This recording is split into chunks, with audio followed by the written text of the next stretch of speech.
Many children and adults might find change hard, whether it is moving to a new area, divorce of parents, loss of job, or an illness. There are some major changes going on in Darfur, Sudan that are also greatly affecting the lives of citizens in Darfur. In the biggest country in Africa, Sudan, there is a region about the size of France named Darfur. This territory in the western country of Sudan is translated from Arabic to Home of the Fur, which is the largest tribe in Darfur. The boundaries of this country include Chad, Central African Republic, North Sudan, South Sudan, and a small portion of Libya. Sudan is home to about 40 million people, while Darfur's population includes about 6.2 million. 52% are under the age of 16. The main language in Sudan, as well as Darfur, is Arabic. Darfur also has 10 other mainly spoken languages, spoken each by different tribes, but Arabic is used for business and trade. There are about 140 different ethnic groups in Sudan. 36% of the population is Arab. Islam serves as the main religion in both Sudan and Darfur, with many symbols that represent the population. For example, the Darfur flag colors each represent a memorable moment in Darfur's past. The green in this flag is the color of Islam. The red represents the struggle for freedom, and the white crescent moon has a very special history behind it. A man named Sultan Osman once had a dream that this crescent moon reached all the way across the earth, sharing the Islam religion. So he decided to make it a part of his dynasty's symbol, which later on developed into the main Islamic symbol. The origin of this genocide started out with two main groups in Darfur being classified. The farmers were considered Africans, while the herders were considered Arabs. These two groups clashed for many decades over land. The main reason for these sporadic outbreaks of violence were because there were severe famines and droughts going on during this time. These violent outbreaks built up, and the two groups began to blame each other for different natural things going on around them.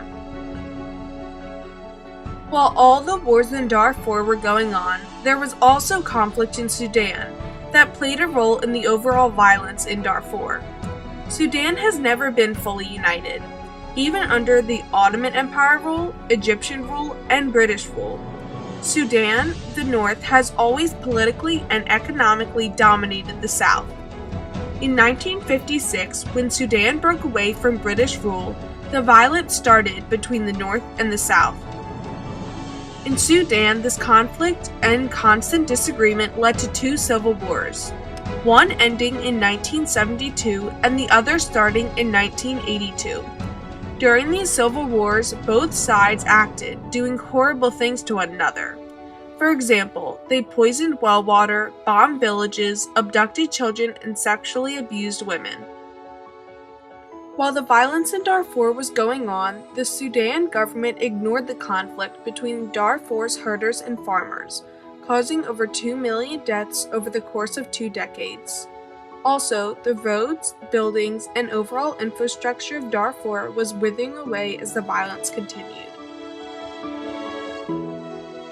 In 2003, two rebel groups from Darfur, the Justice and Equality Movement, organized by the founder Khalili Ibrahim, and the Sudan Liberation Movement, led by Ahmed Bassi and Sulman Arkua Minwi, revolted against the Sudan government, accusing them of neglect.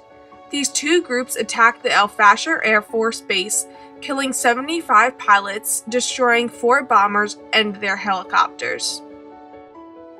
To give you some background on the Sudan government, it was overthrown by a military coup in 1989 led by Omar al-Bashir, who is the current president of Sudan. The Sudan government responded to this attack with genocide against the people with the same ethnicity as the JEM and the SLA. The Sudan government reunified a militia called the Janjaweed, constructed of Arab men. The word Janjaweed in Arabic translates to devils on horseback, and that is exactly the way that this killing group destroyed and still is destroying Darfur.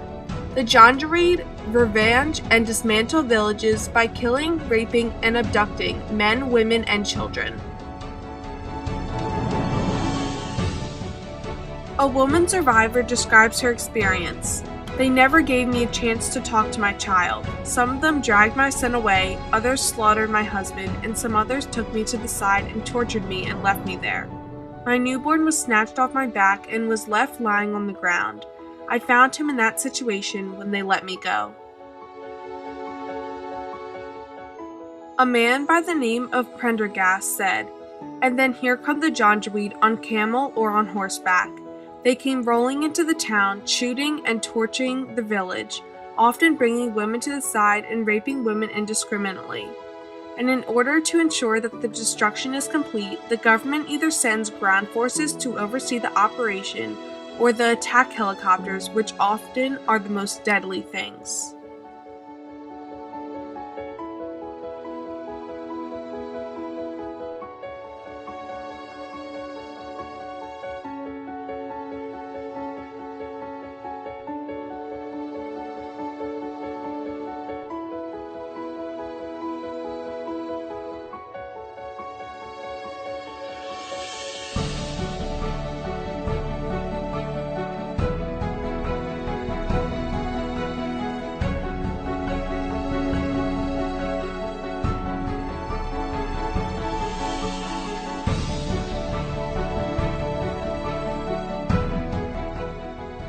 For the very few that escape, and many that run away from these attacks, try to find internationally displaced camps.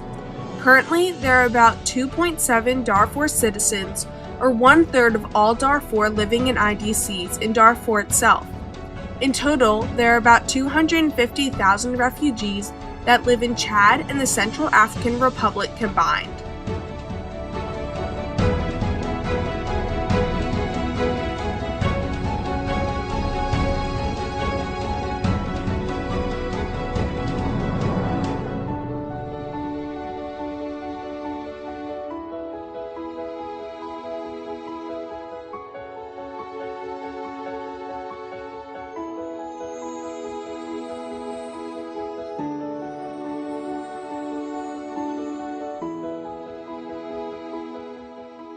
In 2005, a peace agreement between North and South Sudan stated that in 2011, if the South wanted to break away from the North, they could do so freely. This also ended the civil wars and violence between North and South Sudan. Then, in July of 2011, the South did break away from the North and is now its own country known as South Sudan Republic. Prior to this decision in 2004, the United States Secretary of State Colin L. Powell stated, "Genocide has been committed in Darfur and that the government of Sudan and Janjaweed bear responsibility and that the genocide may still be occurring." In July of 2005, President George Bush said, "The situation in Darfur was clearly genocide." After saying this, the US still has not gotten involved with trying to stop this genocide, even though they have declared this situation as genocide. One of the main reasons that the citizens of the US did not and does not want to get involved in this conflict is because of the poor exit strategy in Iraq and Afghanistan. In addition, many Americans remember what happened during the battle in Mogadishu in Somalia, when 2 US helicopters were shot down, killing 18 American soldiers. China is a country that is in fact heavily involved in Sudan's government, considering that they are Sudan's primary oil consumer. China returns this favor by in a roundabout way supplying Sudan with weapons. Russia is also a country that is involved in Sudan's government. Russia has an indirect trade of weapons going on with Sudan. The reason for all of this second-hand trade is because of US sanctions. The US has placed limits or rules on what the US as a country and individual citizens can and cannot do with Sudan. These rules include: 1. the exportation or re-exportation to Sudan of goods, technology, or services from the U.S. or by a U.S. person. 2. The facilitation by a U.S. person of the exportation or re-exportation of goods, technology, or services from Sudan to any destination or to Sudan from any location. 3. The performance by a U.S. person of any contract in support of an industrial, commercial, public utility, or governmental project in Sudan. 4. The grant or extension of credits or loans by a U.S. person to the government of Sudan. 5. Certain transactions relating to cargo to or from Sudan. 6. All transactions by U.S. persons relating to petroleum or petrochemical industries in Sudan, including but not limited to oil field services and oil or gas pipelines.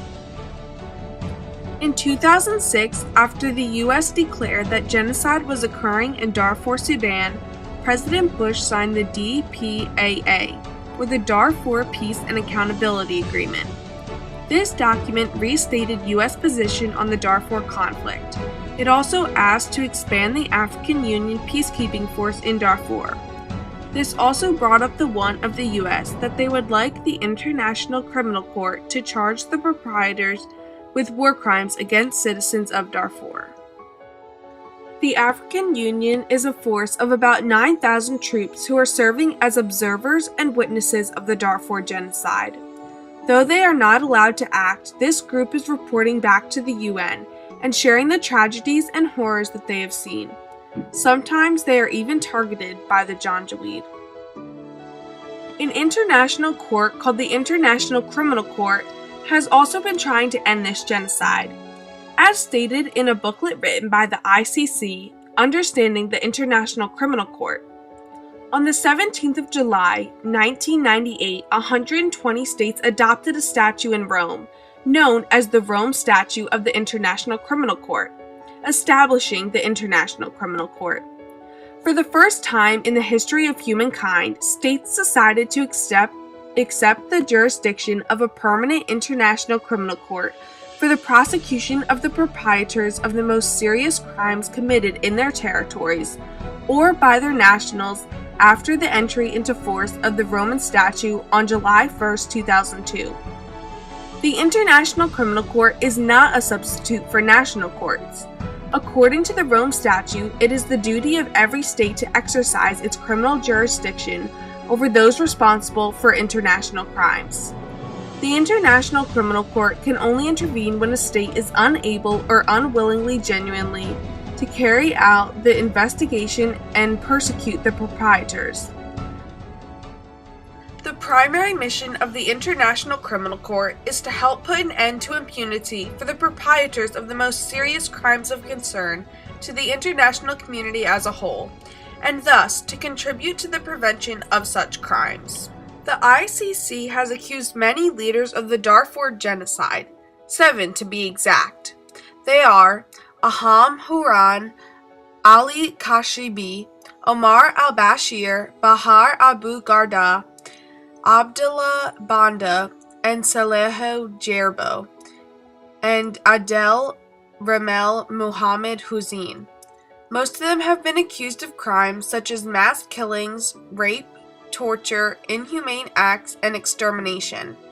Most of these men are in hiding and still claim they have had nothing to do with the genocide.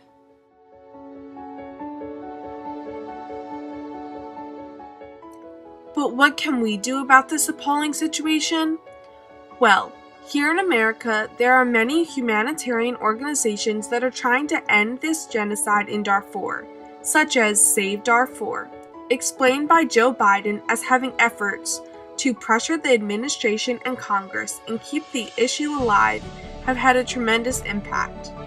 Another helping organization is called United to End Genocide.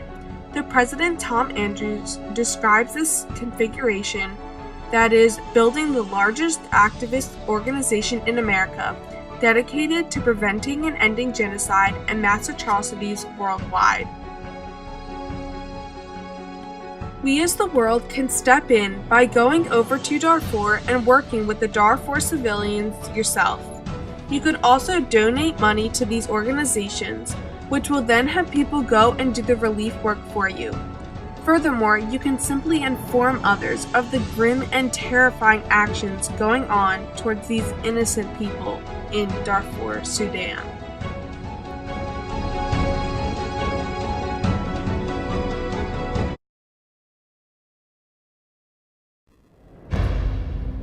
I am not a Darfuri refugee. But I stood with Darfuris calling for U.S. leadership. I was not at the killing fields. But I was in this field. I was born 40 years after the Holocaust. But I have not forgotten. I took a stand. I was not on the fence. I helped build a movement. And now, because we are united. To end genocide. My voice Can be heard. Around the world. Never again. Not on my watch. We are united to end genocide. so that next time we can stop the violence. Stop the killing. Before it starts. Join the movement. Organize to end genocide. Inspire to end genocide. Pray to end genocide. Invest to end genocide. Lobby to end genocide. Unite to end genocide. I was there. You are with me. Thank you. You stood with us to support the people of Darfur, and your voices were heard in Washington and around the world. Now the Save Darfur Coalition and Genocide Intervention Network are joining together to stand with the people of the world everywhere who are at the risk of the horror of genocide. We are united to end genocide. We need you now more than ever before, as we continue to work for peace and justice for the people of Sudan, as we sound the alarm to stop mass atrocities everywhere, as we work for a world without genocide. Join us. Let our leaders and the world know that we are watching, we are committed, and we are united to end genocide.